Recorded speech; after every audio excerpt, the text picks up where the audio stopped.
panel, and may I introduce you to the room that you're in and also to the online room. We have Zozan, if you would just give your hand and wave, an academic, a sessional academic from FAS, but also works in Central Social Justice. Lucy Allen, the second person there, she's an academic in Transdiscipline School, has been associated with the FYE and FFYE program for a long time through grant work, but she does fabulous practice around diversity. Katie Duncan, who's been with us for quite a long while as UTS, coming in, starting on accessibility programs and then moving through, and now is running coordinator of the whole practice around inclusive practice guidelines. And Elisa Percy, who's in the role of the panel. I thought she's part of the graduate certificate in higher ed teaching and learning, and has been very active involved in that. And I was thinking about her diversity and background, but she has a very rich background, and she'll tell us a bit more about that when we get to her. So Zozan, let's start with you. I know you've just recently written a blog for UTS. Do you want to tell us a little bit about that blog and how did it? Can you hear me? Yes. You're coming in and out, unfortunately. Closer to my mouth like this. Okay. Okay, learning as we go. So hi, I'm Zozan, and I recently wrote a blog post, which is why I'm sitting here. The blog post was actually inspired by this very room in which I was teaching. And I don't know how the teachers in the room feel about this room, but it is a very terrible room for teaching. So I don't know who designed it. It was not a teacher. But essentially, part of what I do is I mainly teach social and political sciences, and I teach a lot of first-year subjects as well, and often first semester. So they're just coming out of high school. And imagine now you're like 18, 19 years old, and you come into this room, and we're talking about social and political topics, and you have to now raise your hand and talk about your political views.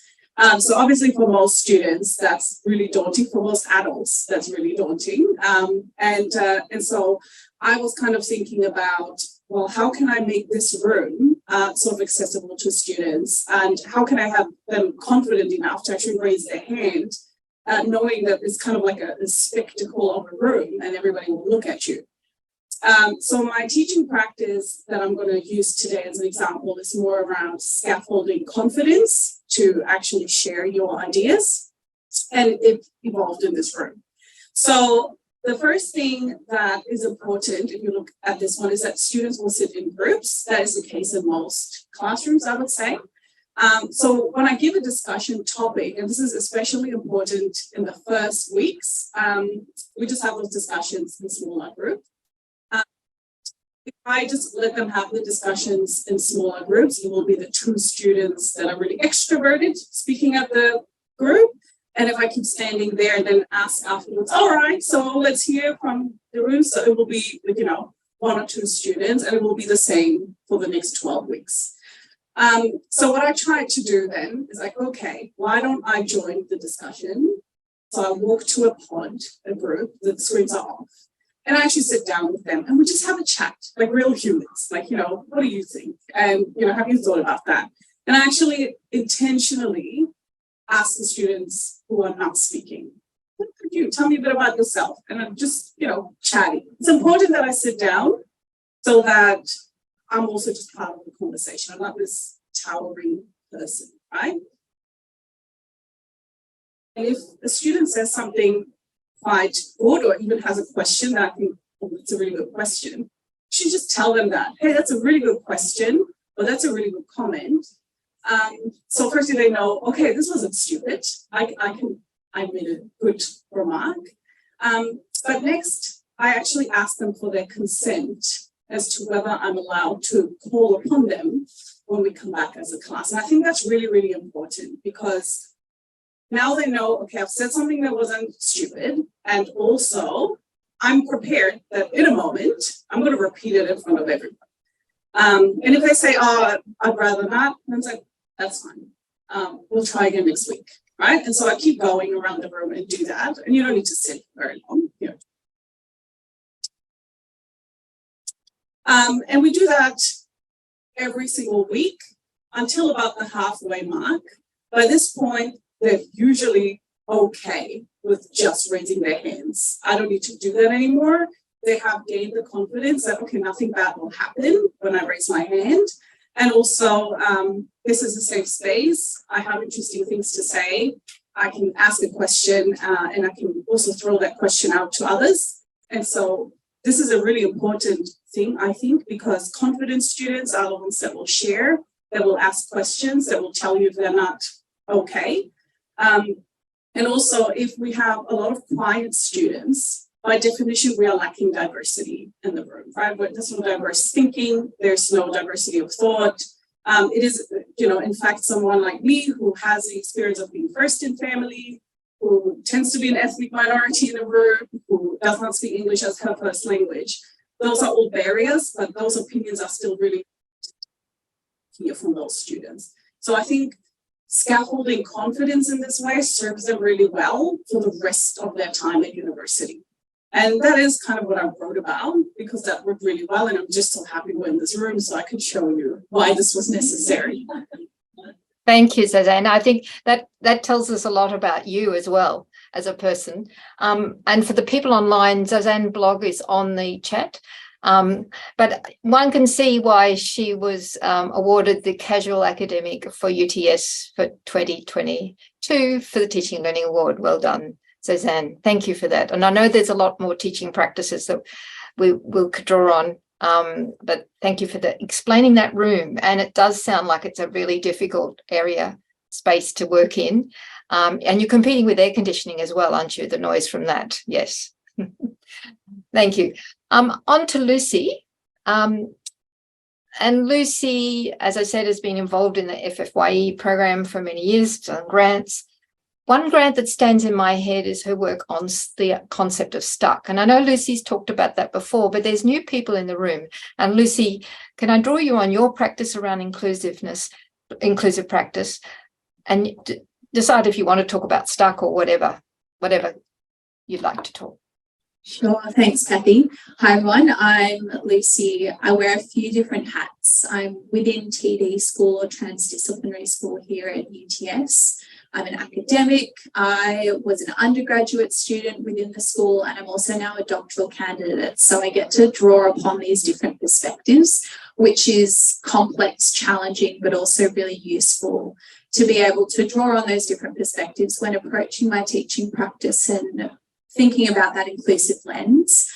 As a bit of background, within TD School, students from all the faculties at UTS from different disciplines, and transdisciplinary practice, which is the idea of bringing together different worldviews, perspectives, experiences, practices, and disciplines so that we can actually co-create and generate new knowledge to solve complex problems, could not exist without diversity.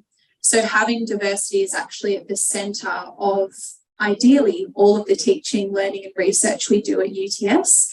It doesn't always happen that way, so we're constantly thinking about different practices that we ensure we're celebrating, amplifying and leveraging the diversity within our teaching spaces rather than seeing it as a challenge or a hindrance.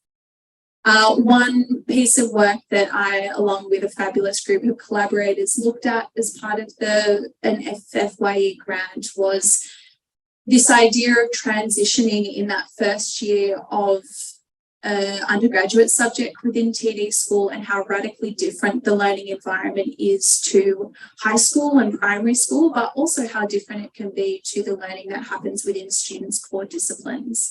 They're thrust into this brand new space. There's so much diversity in the room. How on earth do we support sometimes 400 students in a collaborative theatre to connect, to get to know each other at a deep level within a 2-week block mode subject? So lots of challenges for us. What we kind of landed on through a research project was that there were lots of, I guess, unseen and hidden moments in which there were opportunities to identify shared language and shared experience that could really connect and offer as a grounding moment for our diverse students. And one of those was this idea of stuckness. That is a very much an embodied experience that we all come across in our day-to-day life, that feeling of knowing where you need to go, but for whatever reason, not being able to push push through it. And as I'm sure you can imagine, that happens at the practical level of, not wanting to walk into a classroom with 400 strangers, not knowing the intervention for a complex challenge, the list goes on. So we developed some activities based on some work by a group called the Presencing Institute, can share all of the details at another time, that essentially invites all of our students to reflect on a moment when they felt stuck in their lives. And we do this in an embodied way. So tapping into what emotions, what sensations in your body do you feel, and getting our students to actually, in groups, reflect on what it feels like to be stuck. And from this, we start to share stories, and Annabelle spoke to this so beautifully in this idea of telling stories, but also developing that shared language. So, future midwives, but also being able to call out, hey, I'm stuck. And all of a sudden, these experiences that are isolated and specific to one person become shared with acknowledgement that everyone is experiencing it in a different way based on their own life experience, intersectionality, etc. So that's just one little activity, one little investigation, and one research project that we've done at TD School to support diversity and inclusion. And I think, Kat, before you go on, Lucy, you're using that in the teaching, the research that you've done around diversity. All of you in that team keep using that and building on it each year, and it's all part of your research area too. Yeah, that's correct. So it's on my PhD, but it's become a shared term that's used within TD School now. We've got a little stuck dance that students do within the space when they know they need a hand. Fantastic. Thank you. And Katie, I'll talk with you because you're sort of side by side. Katie, you're not teaching in a classroom, but you work with teachers. Do you want to tell us the journey that you've gone through around accessibility and inclusiveness? Yes, so I actually started in the lab a few years ago, and I was a learning design and technology specialist, supporting academic staff with consultations and the old school drop-ins in the lab when it was all face-to-face. And then just towards the start of 2020, as we were moving the shift from Blackboard to Canvas, I was leading a team that was looking at our minimum. You dropped out.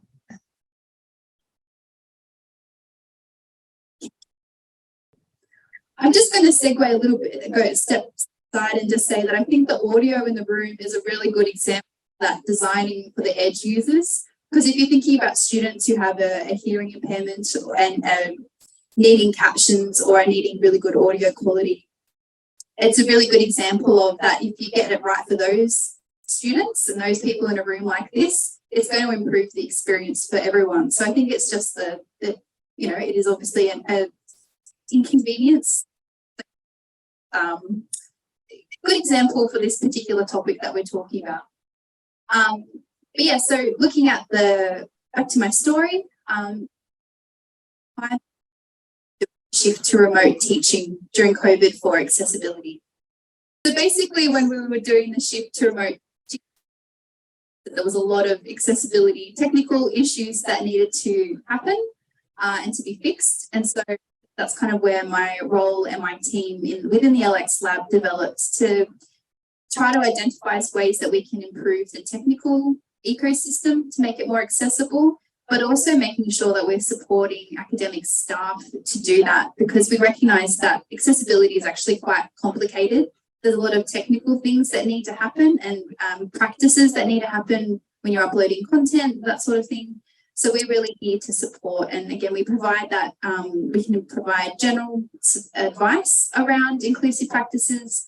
but we also high level support when there is a student that might have complex accessibility requirements.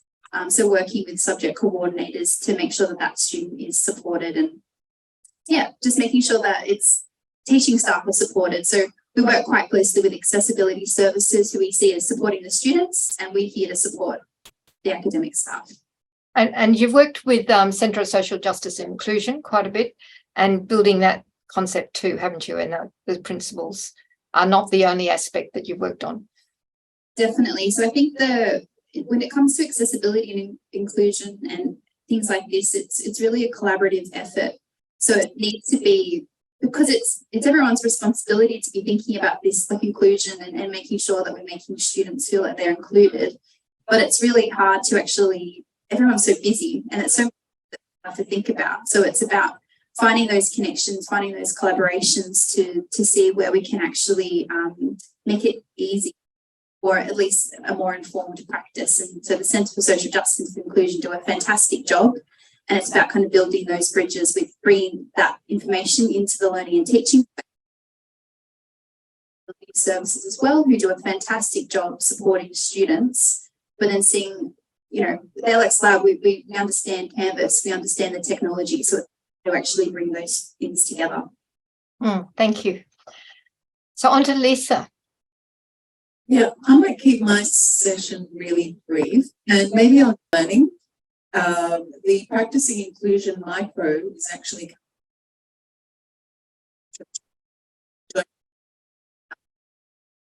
to UTS staff, and you can take it as a micro itself, or you can enroll into the graduate certificate and do. So it's up to you how you'd like to do that. I think the way that we've designed it is to model inclusive. Also, it's always a work in progress as well. We certainly haven't got everything perfect, but we do tend to work in partnership with our participants. So it's a very dialogic approach. So we don't have, like, we don't show up as the experts. We show up as facilitators of learning, and you actually it's a space of learning together and learning with and from each other. And so I really encourage people to do the graduate certificate. Well, let's see if we can get some questions from the group. Is that what you're saying? Yeah. Okay. Any questions from the room? Now she's sounding properly. The room or from the space, the online groups? Around practice. Okay. Well, I'm going to ask oh, you've got a question? Yeah. I'm curious, maybe one of you can answer. Sorry, it's Simone, Kathy. If you can hear me. Yes, perfect. That's good, excellent. Designing for the edge and designing for all is a beautiful concept and really important. I'm interested in, when we talk about large numbers and scalability. Can we just have the camera around? We can't see who's speaking. You don't have to see me. You know, having taught large cohorts, I'm wondering how it affects those who don't recognise the effort that you put into that designing for the edges and designing for all. I know that often, you know, with 1,000+ students, you get, you know, 100 or 200 at the end in the SFS comments just right. It was too easy, you dumbed it down for us, and that's because we were trying to ensure that everyone was able to participate. So do you have any tips in your experiences to share? Thanks, Simone. So as I mentioned, I coordinate subjects with 400 students in those big collaborative theatres. It's really hard, and scaling makes it feel impossible. I don't know that I have solutions, but I guess I can tell you a little bit about some of the strategies I use.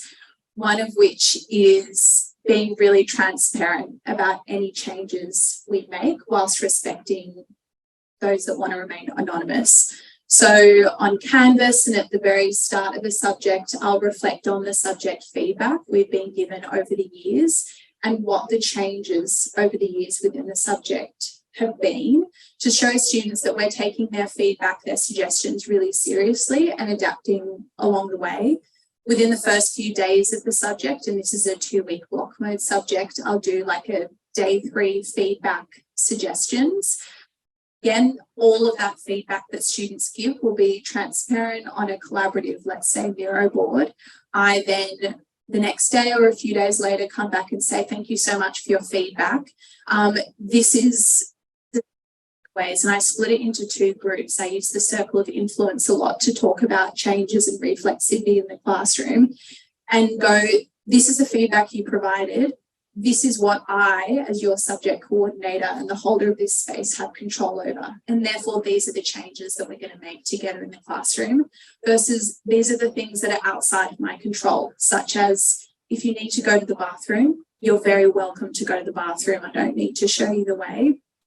Another thing is a getting to know you survey that's based off Devon Price over in the US, and that's done at the beginning of the subject, inviting students to essentially introduce themselves to me, but also their tutors who come in halfway through that 2-week subject, share any particular requirements that they might have or need for the learning space and any adjustments. So that can be based on neurodiversity needs, cultural needs, but where it becomes really challenging is, to give you one example, we had a student who was visually impaired who, based on the random allocation of seating within the collaborative theatre, was sat right at the very back.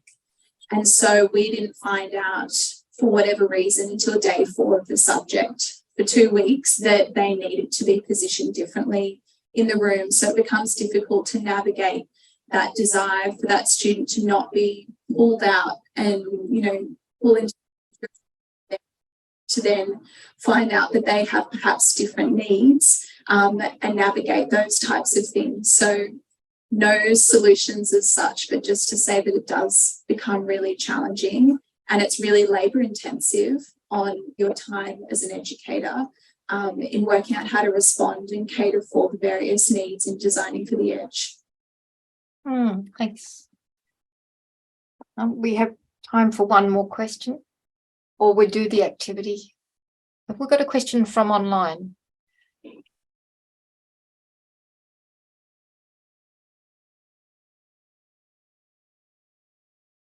No one's put their hand up.